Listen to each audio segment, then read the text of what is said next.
मी आज तुम्हाला एक खूप इंटरेस्टिंग अशा प्रकारचे काही म्हणजे आमच्या 8वीच्या विद्यार्थ्यांनी काही डायग्राम बेसवर काही प्रोजेक्ट्स तयार केले त्यांनी, म्हणजे काही डायग्राम्स त्यांनी काढलेले आहेत सायन्सच्या पुस्तकातून. हे आमची 8वीची विद्यार्थिनी आहे तनुश्री बुजुर्ग, राईट. त्या विद्यार्थ्यांनी खूप छान अशा प्रकारे पहिलं कव्हर पेज बघायचं.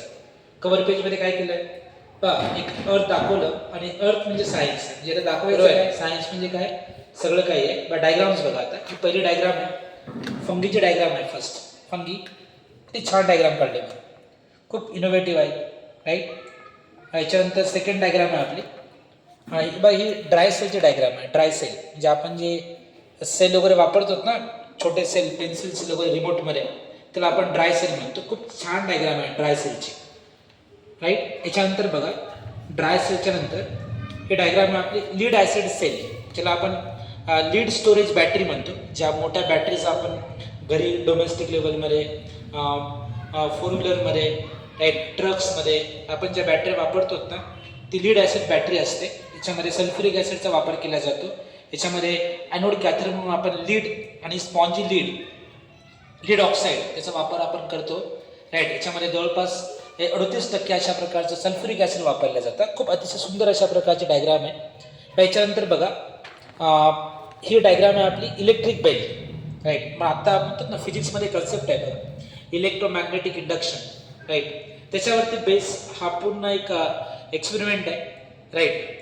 याच्यामध्ये काय इलेक्ट्रिक बेल आपण जे वापरतो त्याच्यामध्ये एक मेटल स्ट्रीप असते, करंट पास करतो, मध्ये मॅग्नेटिक फील्ड तयार होत असते. अशा काही कन्सेप्ट याच्यामध्ये आहेत. खूप छान डायग्राम काढलेले आहे, राईट. याच्यानंतरची डायग्राम आहे दॅट इज, हे खूप छान दाखवलं आहे बघा. याच्यामध्ये स्ट्रक्चर ऑफ ॲटममधला कन्सेप्ट आहे. रुदरफोर्ड्स स्कॅटरिंग एक्सपेरिमेंट एक आहे आणि Bohr's stable orbit atomic model. खूप छान डायग्राम्स आहेत. रुदरफोर्डने काय सांगितलं याच्यामध्ये माहिती आहे तुम्हाला? तर रुदरफोर्डने काय सांगितले की जेव्हा आपण एखाद्या ॲटमवरती जेव्हा आपण अल्फा रेज किंवा बीटा रेज आपण पास करू, त्यावेळेस काही रेज हे रिफ्लेक्ट होतात, म्हणजे जसे ज्या पाथने जातात ना त्याच पाथने ते रिटर्न येतात. याचा अर्थ काय की त्या ॲटमच्या सेंटरला काहीतरी आहे. याच्यावर रुदरफोर्डने न्यूक्लियसचा शोध लावलेला आहे की there is nucleus is present at the centre of atom and the whole mass of the atom is concentrated in the nucleus. ठीक आहे, हे दाखवायचं. इथे ऑर्बिट्स आहेत, हे सेंटरला न्यूक्लियस आहे, डिफरंट प्रकारचे ऑर्बिट्स दाखवलेले आहेत, राईट. खूप छान आणि खूप म्हणजे एकदम 3D अशा प्रकारची इमेज आहे.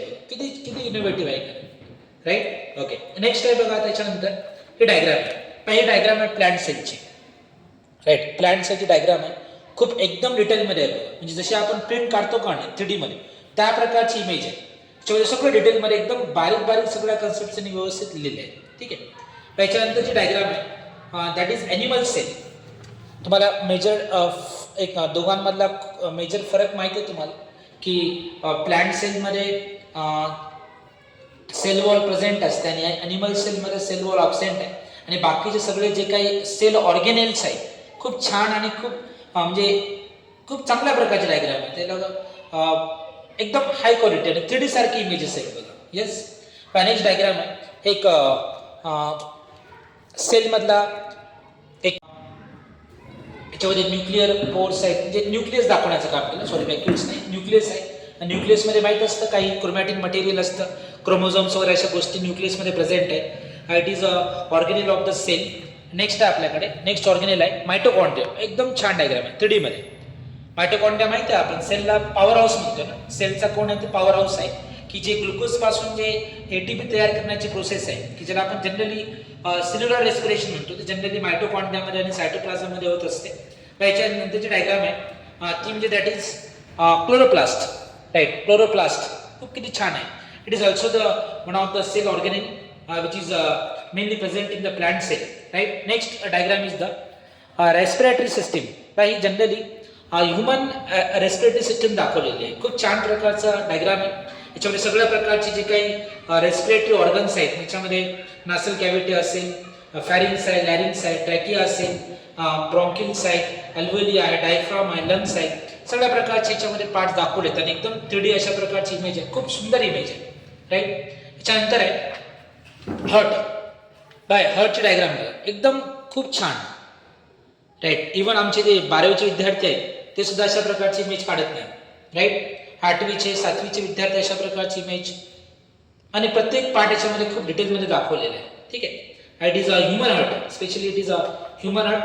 नेक्स्ट आहे it is a calorimeter, right. याचा यूज माहिती आहे आपल्याला की specially calorimeter is used for the measurement of specific heat of any material, right. जसं आपण टेम्परेचरला थर्मोमीटर वापरतो त्याप्रकारे कॅलोरीमीटर जे आहे ते आपण हीट कॅपॅसिटी मोजण्यासाठी आपण वापरत असतो, राईट. याच्यानंतरचा कन्सेप्ट आहे दॅट इज ट्युनिंग फॉर्क आहे, साऊंड. म्हणजे साऊंडची जी फ्रिक्वेन्सी आहे, राईट, ते आपण या ट्युनिंग फॉर्कच्या साह्याने आपण वापरू शकतो. याला प्रॉंग्स असतात, हे खाली इथं स्टेम आहे, आणि जनरली याची जी फ्रिक्वेन्सी आहे ही जी इथे दाखवली त्यांनी, याची फ्रिक्वेन्सी इथे लिहिलेली आहे 512 हर्ट्झची फ्रिक्वेन्सी आहे, राईट. डिफरंट फ्रिक्वेन्सीचे ट्युनिंग फॉर्क्स आपल्याला प्रॅक्टिकल लॅबमध्ये फिजिक्सच्या प्रॅक्टिकल लॅबमध्ये आपल्याला बघायला भेटतात. याच्यानंतर आहे रिफ्लेक्शन ऑफ लाईट, राईट. हे मिरर दाखवलेलं आहे, याच्यामध्ये प्लेन मिरर अशा प्रकारचं आहे. हे इन्सिडेंट रे, रिफ्लेक्टेड रे, आणि या दोघांमधला अँगल हे परपेंडिक्युलर लाईन असते मिररला, म्हणजे मिररला जी परपेंडिक्युलर लाईन आहे त्याला आपण नॉर्मल म्हणतो. आणि इन्सिडेंट रे आणि नॉर्मल या दोघांचा अँगल ऑफ इन्सिडेंट, आणि नॉर्मल आणि रिफ्लेक्टेड रे या दोघांचा अँगल असतं अँगल ऑफ रिफ्लेक्शन. खूप छान डायग्राम आहे. त्याच्यानंतरचे नेक्स्ट डायग्राम आहे दॅट इज कॅलिडोस्कोप, राईट. हे सुद्धा एक रिफ्लेक्शन ऑफ लाईटचं ॲप्लिकेशन आहे. याच्यानंतरचे डायग्राम आहे पेरिस्कोप. जनरली आपल्याकडे जे सबमरीन्स वगैरे असतात, राईट, किंवा जे बंकर असतात आर्मीचे, त्याच्यामध्ये जनरली याचा वापर केला जातो. पेरिस्कोपमध्ये जे काही हिडन ऑब्जेक्ट्स आहेत ते आपण याच्या ठिकाणी बघू शकतो, राईट. आणि नेक्स्ट डायग्राम आहे that is acid rain. Acid rain तुम्हाला माहिती आहे, आता सध्याला खूप पोल्युशनचा इफेक्ट आहे, आणि ज्या ठिकाणी इंडस्ट्रियल एरिया खूप जास्त असतात त्या ठिकाणी आपलं पोल्युशन बघायला भेटतं. हवेमध्ये जे काही सल्फर डायऑक्साईड आहे, सल्फर ट्रायऑक्साईड आहे, ते पाण्यासोबत रिॲक्ट होतं आणि सल्फ्युरिक ॲसिड तयार होतं, राईट. आणि ते सल्फ्युरिक ॲसिड हेवी असतं आणि ते खाली पडतं, त्यालाच आपण काय म्हणतो, एक प्रकारचं ॲसिड रेन म्हणतो. तर ॲसिड रेनची डायग्राम आहे, पण डायग्राम एकदम 3D डायग्राम आहे, खूप छान प्रकारे काढलेलं आहे. या विद्यार्थ्यांचं कौतुक करावं तेवढं कमीच आहे. आणि शेवटची डायग्राम आहे दॅट इज थर्मोमीटर, राईट. थर्मोमीटरचा वापर माहिती आहे की कुठल्याही ऑब्जेक्टचं टेम्परेचर मोजण्यासाठी आपण थर्मोमीटरचा वापर करत असतो. हे असे खूप डायग्राम्स आहेत, मी एक दाखवलं, पण जेवढे विद्यार्थी आमच्याकडे क्लासला आहेत ते सगळे विद्यार्थी अशा प्रकारे डायग्राम्स काढतात. अजून काही तुम्हाला मी दाखवतो, फक्त मॉडेल दाखवतो, रेडमध्ये दाखवलेलं आहे. याच्यामध्ये हा एक विद्यार्थी आहे, याच्यावर नाव टाकायचं राहिलेलं आहे. खूप छान अशा प्रकारचं कव्हर पेज आहे. याच्यानंतर याच्यामधल्या ज्या डायग्राम्स आहेत ना, हे पूर्ण कलरफुल डायग्राम्स आहेत. हे कव्हर पेज बघा आणि मधला डायग्राम्स बघा, पूर्ण कलरफुल आहे, राईट. Colourful diagrams. त्याच्यानंतर सेकंड ही एक आहे संध्या देशमुख, खूप छान आहे कव्हर पेज. त्याच्यानंतर मधला डायग्राम्स बघा, एकदम 3D इमेज आहे, राईट. म्हणजे जसं काही प्रिंटिंगच काढलेलं आहे, म्हणजे एखाद्या कलर प्रिंटरवरून तर प्रिंट घेतलेली आहे, राईट. वरे लेबल बघा, किती छान लेबल दिलेलं आहे, राईट. खूप छान. म्हणजे हे बघा, हे बघा रुदरफोर्ड स्कॅटरिंग एक्सपेरिमेंट, किती छान डायग्राम्स आहेत. हे बोर्ड्स ऑर्बिटल आहेत, राईट. काही प्लॅन्ट सेलचे डायग्राम आहे, खूप छान प्रकारचे डायग्राम्स आहेत. त्याच्यानंतर आहे हे कव्हर पेज बघा, ज्ञानेश्वरी नाकाडेच आहे. कव्हर पेजमध्ये काही इथं एक कोनिकल फ्लास्क दाखवलेला आहे, एक टेस्ट ट्यूब आहे. याच्यानंतर एक राऊंड बॉटम फ्लास्क आहे, राईट. त्याला आपण RBF म्हणतो केमिस्ट्रीच्या भाषेमध्ये. आणि याच्यामधल्या काही डायग्राम्स पण, राईट. याच्यानंतर आहे हा किती छान आहे, किती छान इनोव्हेशन आहे बघा, की हा समर्थ आहे, समर्थ मुत्ते पवार. यांनी काय केलं माहिती आहे, एक ट्री काढलेली आहे. त्या ट्रीमध्ये दाखवलं आहे, ट्री म्हणजे सायन्सची ट्री आहे, राईट. आणि या सायन्सच्या ट्रीमध्ये त्यांनी ब्रँचेस दाखवलेत की सायन्समध्ये किती ब्रँच आहेत. याच्यामध्ये इंजिनिअरिंग आहे, मेडिसिन्स आहेत, फार्माकोलॉजी आहे, याच्यामध्ये इकॉनॉमिक्स आहे, याच्यामध्ये एन्व्हायरमेंटल सायन्स आहे, ॲग्रिकल्चर आहे, सायकॉलॉजी आहे, ॲस्ट्रॉनॉमी आहे, इकॉलॉजी आहे, बायोलॉजी आहे, झुलॉजी, बॉटनी. खूप छान प्रकारचे म्हणजे कमी जागेमध्ये खूप छान प्रकारचे अशा प्रकारचे त्यांनी एक संदेश देण्याचा प्रयत्न केलेला आहे. समर्थ. याच्यानंतर आहे निलाक्षी बाय कव्हर पेज आहे, एकदम कलरफुल कव्हर पेज.